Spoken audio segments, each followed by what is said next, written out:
Luton, my hometown, is a very multicultural town in which almost everyone, like myself, is an immigrant or a descendant of an immigrant.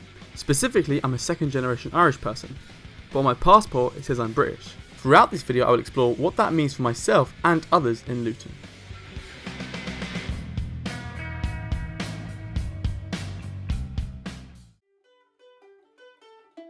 Coming from an Irish background but being born in England made me feel torn, because outside of the house I was viewed as an Englishman, but at home I felt Irish.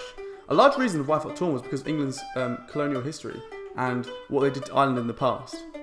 I think many people in Luton can relate to me, whether first, second or third generation, and they sort of question, what's their true identity? Are they British or are they the same identity as their parents or grandparents?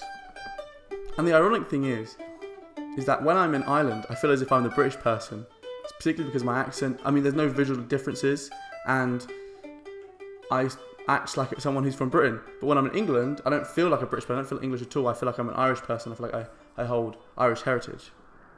I decided to get into contact with others to see if they had similar or different views to my own. It's a British accent, but whenever I'm asked that question, I would always state that I am half Irish and half Jamaican. That's my heritage, and that's what I'm very proud of. So I would never just outright say I'm British. Passport says I'm British, and I'd probably identify with that. Despite having quite strong Irish heritage on my dad's side, definitely. Do I feel British? Yeah. Always just identified or told people that I'm Irish, and I think that's because even though I've grown up in England, I've grown up around a lot of Irish people and a lot of Irish family doing Irish things. Never felt British even though I have a British passport. I'm mixed Irish and Jamaican, so whenever I've had to fill out a form I've always ticked mixed Caribbean, never British or mixed British. I have an Irish passport, however I was born in the UK, in Britain, and I've grown up here my whole life. My Irish heritage is more of a family thing.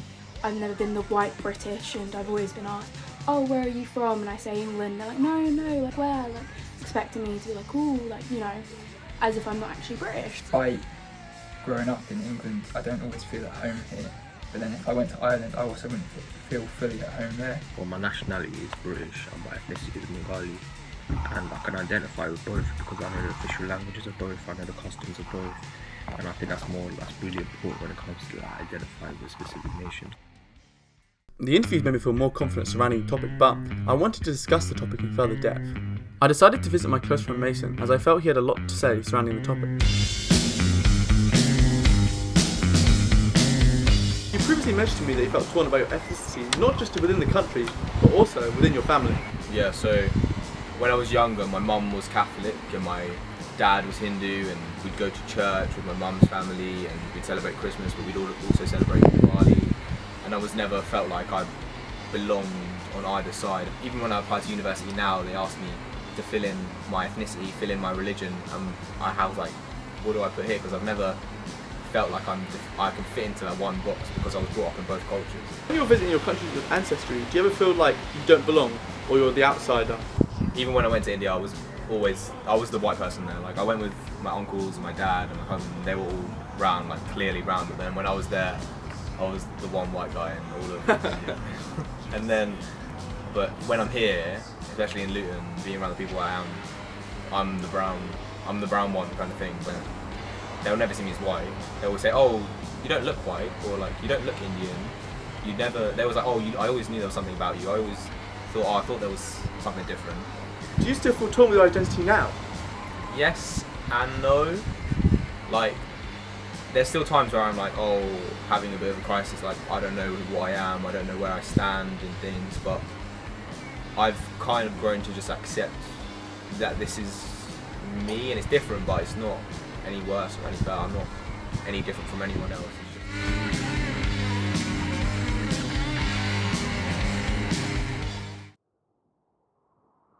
After speaking with Mason and the others, I realised that this is a common thought that many will ponder for many years of their life. Ethnicity plays a very large part of social politics, not just in Britain, but across the globe. With the protests against racism and the Black Lives Matter movement occurring while I was writing this project, I considered how since that poster had been up, Irish people are no longer discriminated against, but people from the black community still are. The Irish are no longer discriminated against in Britain. But because of prejudice and racial discrimination, people from Afro-Caribbean and the black community still face discrimination, overt and systemic, today. In 2020, we are still treating each other archaically. I decided to discuss these issues with my old friend Louise. The Black Lives Matter movement is really important because it highlights that there's so much work to be done within society as a whole. You can say we're all equal, but there's no equity within the society that we live in now. With a society with white people on top, you need to highlight the fact that there has been oppression since the beginning of the society. The fact that England in particular was built off the backs of black people. It's about the fact that no matter what I do in society, no matter what people that look like me do in society, we are always going to be put down for the fact that we're black. I have to work 20 times harder. I love myself 2 times more to be seen as a person. Think about that, and I just get really hurt because if you look at it now, black people still aren't being treated the way that they should be treated, especially the contributions we have made to society. We literally built this country off our backs and we aren't being treated like people. And it just hurts seeing my mum kind of like cry about seeing people die. Like she went to the protest and mum, she was there like at the front. She was crying. Never seen my mum cry in my life. I made her cry like 1 time. But it was like this pain because it was like generational trauma that she knows that probably in her lifetime we aren't going to have change. And I'm scared that in my lifetime we're not going to have change.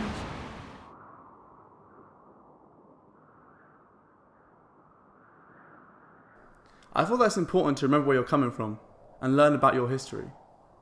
But also, focus on the things that are going on right now because this, now, is your history.